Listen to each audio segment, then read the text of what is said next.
বাংলাদেশে একমাত্র বাংলাদেশ জাতীয়তাবাদী দল ছাড়া অন্য কোনো দলকে বাংলাদেশের জনগণ মানে না এবং মানবে না। আমরা আজকে এই সমাবেশ থেকে আমরা জানিয়ে দিতে চাই, আজকের যে সমাবেশটা এটা আসলে কোনো দল বা একক কোনো সংগঠনের সমাবেশ না, এটা একটা তারুণ্যের উদ্দীপনার সমাবেশ। এই সমাবেশকে আমরা একটা জিনিসই বুঝিয়ে দিতে চাই, আপনারা দেখছেন এই পল্টন ময়দান কানায় কানায় পরিপূর্ণ হয়েছে। আমরা এখান থেকে বার্তা দিতে চাই, আমাদের দেশনায়ক তারেক রহমান তিনি ডাক দিলে বিশ্ববাসী দেখবে যে তার ডাকে সারা বাংলাদেশ একত্রিত হয়।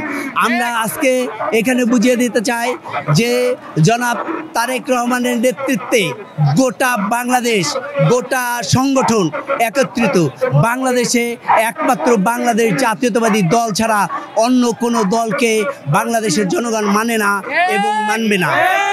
আপনারা ইতিমধ্যেই দেখেছেন আমাদের দেশনায়ক তারেক রহমান যতগুলো প্রোগ্রাম দিয়েছে সব প্রোগ্রামে শেখ হাসিনার আমলেও কানায় পানায় পরিপূর্ণ হয়েছে। আওয়ামী লীগের দোসররা এখনো থেমে নেই। আমরা বলতে চাই, আওয়ামী লীগের দোসরকে সাপোর্ট নিয়ে এনসিপি পার্টি নাম ধারণ করে যদি এই সরকার কোনো রকম দুষ্কৃতিকারী করতে চায় এবং যদি নির্বাচনে কোনো বিলম্ব করতে চায়, আমরা আমাদের দলের নির্দেশক্রমে যুবদল রাজপথে থেকে এই সরকার পতন করে নির্বাচিত সরকার আদায় করবে, এটা আমার যুবদলের অঙ্গীকার।